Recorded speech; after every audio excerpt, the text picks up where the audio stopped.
Hey, lovely people. All right. So, this will be a very short video. I just wanted to share this article that I had come across, and the title is what stopped me. I also want to talk about something else that was in the news this month, and it just has to do with unemployment and how it has affected Black women and also Hispanic men. And they do mention Black men in here as well, but I think that was the highlight. So I will go ahead and kick it off with, though, the first story, which is about quiet quitting and how men actually were hit harder than I initially thought. So let's bring up the article here. Let's see what it says. So the headline is Young Educated American Men Quiet Quit Jobs the Most During the Pandemic. I'll just say that. So this is posted on January 9th of this year. And they have a pool of research. I won't show it. There are pages and pages of research. But the highlight here is that in the US, men that were aged 25 to 39, they worked 16 fewer hours annually, and this was voluntarily. So this is why it ties into the whole quiet quitting idea. So this was voluntary as opposed to layoffs, which we know is happening right now. I know for my members, I've had a lot of content related to layoffs and just things that are in the market. I have another video that is in queue of editing for my members as well, in lieu of some hiring that a company is doing. So this was between 2019 and 2022. So while men with at least a bachelor's degree, this is why we're titling it Educated Men. Hello, Edward. Welcome. Nice to see you.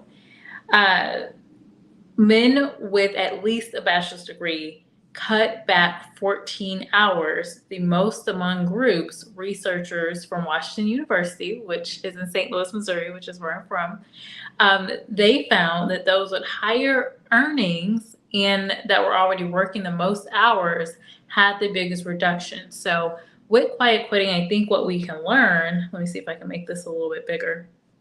What I think we can learn, though, is that men actually did, realize that, hey, I should be quiet quitting. I've been putting in all these hours. Why not, right? Why not leave? So we talked about quiet quitting before. So you're now they're saying scaling back overall effort and time spent on a job. A lot of folks refer to quiet quitting as more of coasting. So you're not doing above and beyond. You're just kind of doing the very basic minimum of your job. Some people do take it as they're at least doing that, and other people take quiet quitting as, hey, I'm going to do only what you asked of me. If you're not asking me to do this, even though I should be doing it, I'm not even doing that, right? So that is something that has always happened. I don't understand why we have all these weird terms and quiet this and quiet that. Now we have quiet hiring, which we'll talk about in another video. But the whole quiet quitting is just meaning that people were tired. A lot of folks overwork, and they were saying, hey, I'm not going to go above and beyond. I'm just going to do the very basic minimum. And if I don't need to work overtime, I'm not going to work overtime. Don't need to work extra hours for a project, I'm not going to do that. So this is something that changed work-life balance globally. Now, they are talking about the layoffs in here. We won't really talk about that. But what Washington University have called out is that the reduction in hours worked may persist, and that would not be a perverse outcome. This is from the folks at Washington University in St. Louis. Overall, U.S. workers had 11 fewer hours on the job during the pandemic than prior years going back to 2007. And we know about the 2008 crisis, right? 2007, 2008, 2009 crisis, where it was really difficult for folks to get a job. And in their research, they saw the drastic amount of folks that were out of the market as compared to just with this quiet quitting or the Great Resignation. So they have this paper. I will provide a link. Actually, I can put it in here. They have this whole paper studying the whole Great Resignation. So with men, I didn't realize this. That's why I wanted to talk about it. I did make a video where I was like, hey, women have been hit the hardest. But I do want to call out men were also impacted, and they were like, hey, we're going to quiet quit as well. So let me see. The other article I want to talk about actually applies to Black women and Hispanic men, which when I looked at it, I was like, what? This is odd. It's odd hearing, but let's see what the study says. Hello, King Morgan. Welcome in. Thank you for sharing me out, Edward. I appreciate that. And thank you to Jay Jordan. I need to shout out to Jay Jordan. He became a member, so thank you to you. I'm not sure if you're in here right now, but I saw you earlier, so I just want to highlight the Jay Jordan. So thank you and welcome to the members only. You'll have all the content that I've done in the members only vault and future members only videos as well. And of course, I'll shout you out as much as I can. So I appreciate you. All right, so getting into this other video, and we do have another stream after this, so this one's going to be pretty short because I have to talk about, I'm not even gonna, you just have to see. Stay on later and you will see.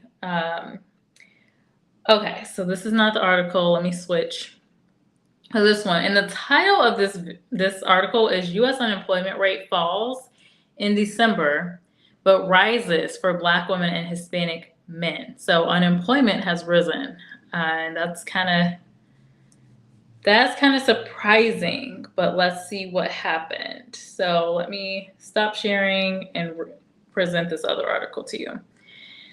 Anywho, let me know what you think about the whole quiet quitting and how it affected the educated American men and roughly young, I would say under 39. Now we'll swap over to this one. This is the article. It is by CNBC, credible sources. All right, this was published on last Friday. Not last Friday. Yeah, last Friday. The U.S. unemployment rate declined overall in December, but rose for Black women and Hispanic men. And I was surprised to see that it wasn't Hispanic women, it was Hispanic men.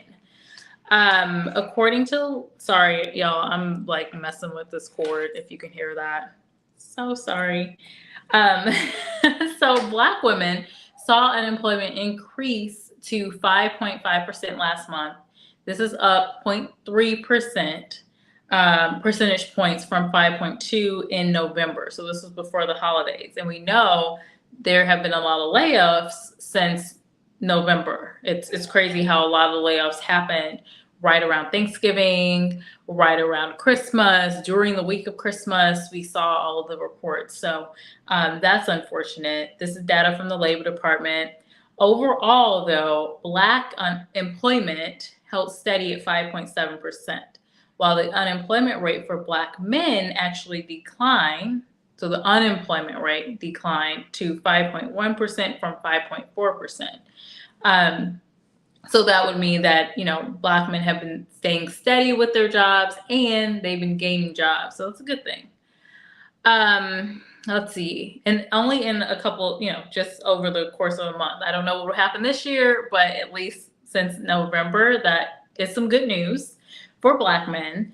Now, meanwhile, Latino men saw unemployment rise to 4% in December, which is still, their unemployment is still like lower than Black women. This happened in December. This was an increase of 0.4 percentage points from 3.6% the prior month.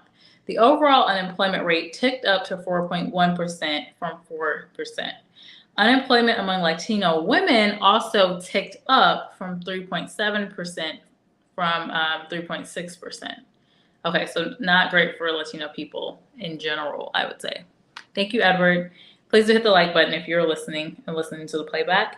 Those figures bucked the trend in, I don't like that word actually, in the broader economy, which showed unemployment in the U.S.